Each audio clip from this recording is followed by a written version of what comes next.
에베소서 1장 23절의 말씀입니다. 함께 읽겠습니다. 시작.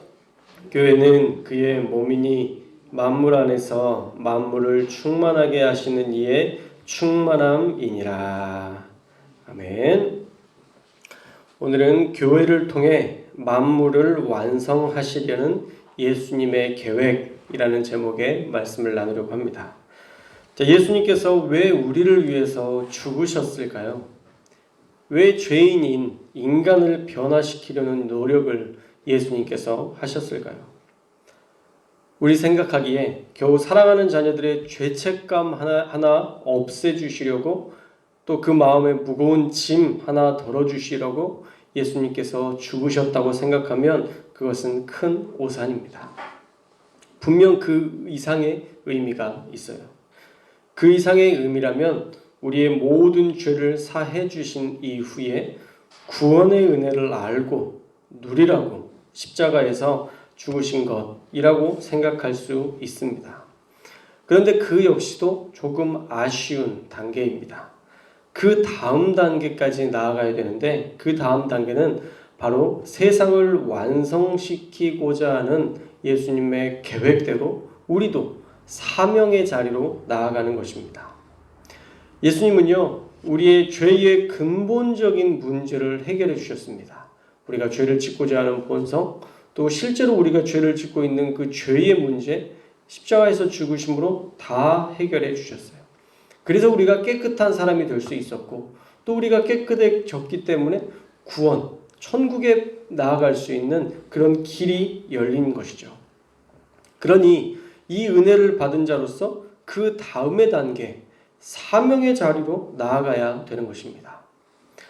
에베소서 1장 20절에서 23절의 말씀을 우리가 다시 한번 정리하면 왜 사명의 자리로 나아가야 하는지 그 이유를 발견할 수 있어요. 20절에 하나님의 능력이 십자가에서 죽으신 예수 그리스도를 통해서 나타나는데, 그 능력이 무엇이냐? 바로 예수님이 십자가에서 죽으심으로 하나님은 모든 통치, 권세, 능력, 주권, 이 세상과 재림의 때에 세상의 모든 것을 통틀어서 예수님의 이름을 가장 위대한 이름으로 만물의 주권자, 만물의 통치자로 세우십니다. 그래서 만물은 예수 그리스도 앞에 엎드리고 복종해야 되는 거예요.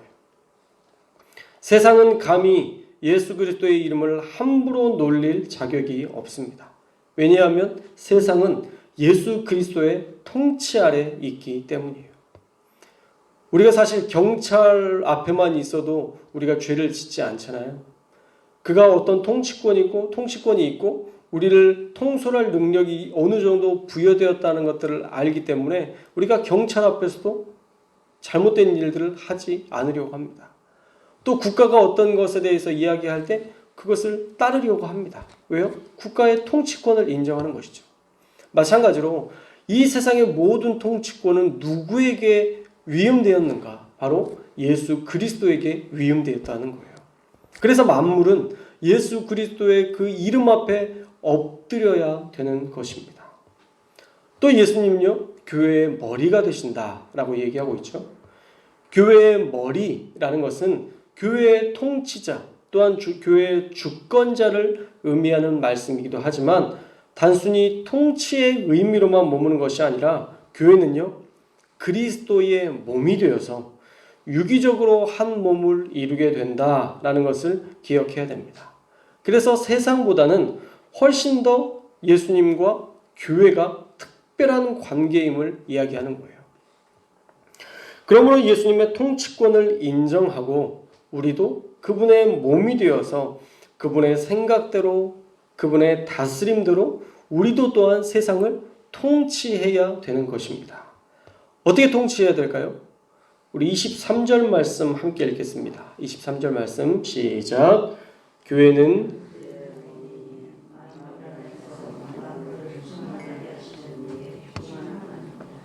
아멘. 이 말씀이 조금 어렵죠? 교회는 몸인데 만물 안에서, 세상의 모든 곳 안에서 만물을 충만하게 하시는 이 예수 그리스도의 충만합니다. 우리가 예수 그리스도의 충만함이라는 거예요.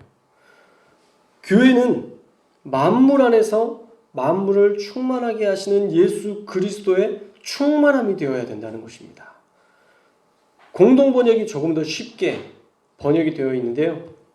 교회는 그리스도의 몸이며 만물을 완성하시는 분의 계획이 그 안에서 완전히 이루어집니다. 라고 번역하고 있어요.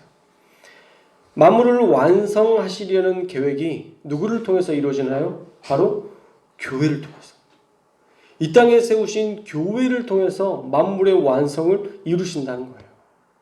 자, 그렇다면 만물의 완성이 뭘까요? 이 땅의 모든 것에 완전해지는 것이 무엇입니까? 그 완성의 단계가 무엇일까요? 그것은 그가 누구든 예수 그리스도의 죽으심과 부활, 그 복음을 인정하고 예수님을 그 마음에 초청할 때 그 만물은 완성의 단계에 이르게 되는 것입니다. 할렐루야. 예수 그리스도를 초청했기 때문에 그 십자가의 보혈로 깨끗하여졌고 거룩하여졌고 우리가 드디어 완성된 존재로 변화될 수 있는 거예요. 우리가 예수님을 영접함으로 죄도 사함받았고 우리가 사실 갈 수 없는 곳에 초청을 받기도 했어요. 거기가 어디예요? 천국이에요. 천국이라는 깨끗한 자들만 들어갈 수 있는, 거룩한 자들만 들어갈 수 있는 그 놀랍고 신비하고 영원한 그 소망의 자리로 우리가 초대를 받아서 우리가 그 완성의 단계에 이르게 되었다라는 것입니다. 그런데 우리가 그 자리에 초청받았다고 그 자리에 앉아 있어서만은 안 되고 만물을 완성하시려는 예수님의 계획에 우리가 그 실행자로서의 역할을 감당해야 된다는 것입니다. 왜냐? 세상은 교회를 통해서만 만물을 완성하시려는 계획을 이루실 것이기 때문이에요. 할렐루야. 그래서 교회가 희망인 거예요. 뉴스에도 종종 그렇게 잘 살지 못하는 교회들이 이야기가 나오고 비리들이 나오고 문제들이 나오기도 하지만 그렇게 목사님들과 성도님들이 바르게 살지 못하는 이야기들이 종종 나오기는 하지만 그럼에도 불구하고 교회만이 세상을 완성시킬 수 있는 유일한 희망이라는 것입니다. 맛집에 가서 맛있게 먹는다고 그들이 완성되지 않아요. 그들이 나이트클럽에서 춤을 춘다고 해서 그들의 삶이 만물이 완성되는 단계에 이를 수 없습니다. 그가 술을 마신다고 그 어떤 것을 해도 만물이 완성되는 단계에 이르게 하는 그러한 공동체는 없어요. 그러나 유일하게 교회만이 만물을 완성시키는 예수 그리스도를 품에 예수 그리스도를 우리의 마음에 품고 그 복음을 영접함으로 우리가 완성되었기 때문에 세상을 완성시킬 수 있는 단계에 이를 수 있는 유일한 공동체가 바로 저와 여러분 교회다라는 것입니다. 만물을 완성할 계획 너무 거창하게 우리가 드릴 수 있지만 거창하고 거대한 게 아니에요. 우리 교회 주보에 7대 사역이 기록되어 있는데 그 7대 사역과 같이 우리가 우리 집 앞부터 전도하면 우리 주변에 옆에 있는 사람에게 복음을 전하여서 그 사람부터 한 사람씩 바꿔 나간다면 전 세계 인구는 우리가 다 할 수 없다 할지라도 최소한 옥년동의 한 사람은 우리가 완성의 자리로 우리가 그 보들을 복음의 자리로 인도할 수 있다라는 것입니다. 그거면 되는 거예요. 예수님은요, 우리가 한 사람을 구원하기 위해서 몸부림치는 그 몸부림을 귀하게 여기세요. 그리고 우리가 기도하고 복음을 전할 때 그 마음을 바꾸시는 분도 하나님이세요. 우리가 엄청난 말에 어떤 기술이 있고 능력이 있어서 복음을 전할 수 있나요? 아니에요. 전도에 미련한 것을 사용하신다고 하시잖아요.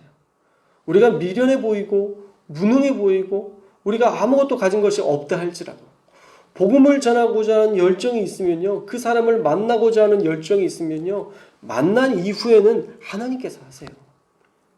많은 복음을 전하는 사람들의 이야기를 들어보면 내가 그렇게 말을 잘하는 사람이 아닌데 신기하게 기도하고 가면 하나님이 감동 주시는 게 보여서 그 사람이 교회에 나오겠다라고 이야기하는 것을 많이 보게 된다.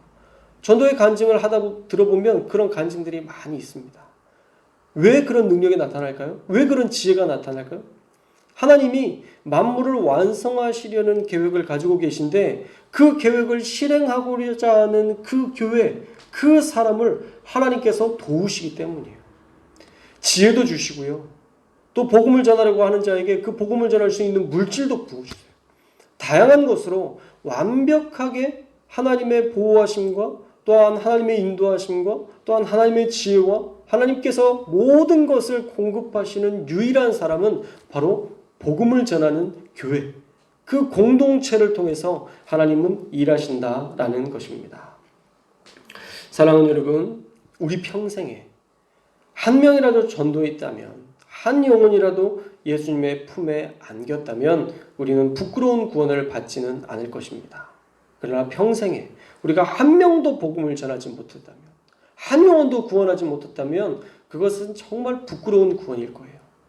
만물을 완성하시려는 예수 그리스도의 그 계획이 있었고 우리가 그 만물이 완성되는 은혜를 경험했음에도 불구하고 우리가 복음을 전하지 않았다면 그것은 직무유기입니다. 하나님은요, 평생 내 문제 가지고 씨름하다가 주님 품에 오기를 원하지 않으세요.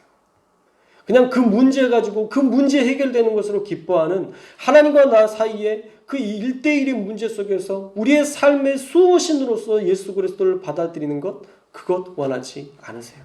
주님의 계획은 우리를 통해서 만물이 완성되는 거예요. 한 영혼 한 영혼이 구원의 그 복음의 은혜를 누리게 하는 것, 그것이 우리 예수 그리스도의 계획이었다라는 것입니다. 교회로 부름받은 우리가 해야 될 일은 다른 사람들보다 돈도 잘 벌고 건강하게 사는 것이 목적이 아니라 궁극적인 목적은 만물을 완성하는 도구로서 우리가 부름받았기 때문에 우리는 반드시 영혼 구원의 사명에 의미를 두고 살아야 할 줄로 믿습니다. 그래서 복을 받는 것에 그치면 안 되고요. 복을 나누는 자리로 나아가야 되는 거예요. 구원을 받는 것에 그치면 안 되고 구원의 자리로 인도하는 자가 되어야 되는 것입니다. 그래야 만물이 나를 통해 예수님의 계획, 만물을 완성하시려는 그 계획을 온전히 성취되게 할 수 있는 것입니다. 사랑하는 여러분, 바라기는 교회로서의 자부심을 잃지 않기를 주님의 이름으로 축원합니다. 교회는 조금 부족할 수 있어요. 우리가 조금 부족한 자로서, 연약한 자로서 살아갈 수는 있습니다. 그러나 예수 그리스도가 이 세상 만물의 통치자시고 세상을 주관하시는 주권자이심을 우리가 알고 우리가 담대할 이유를 발견할 수 있어야 됩니다. 또 교회는 예수 그리스도의 몸입니다. 유기적인 관계인 거예요. 예수님이 세상을 통치하셨다면 우리도 역시 세상을 통치할 권세를 주셨고요. 단순히 통치의 권세뿐만 아니라 세상을 완성시킬 권세를, 계획을 예수님께서 품으셨다면 우리가 이제 그것을 완성시키는 그 자리로 나아가서 예수님께서 꿈꾸시던 만물의 완성을 저와 여러분이 이루어 드리는 귀한 교회로 쓰임받을 수 있기를 주님의 이름으로 축원합니다.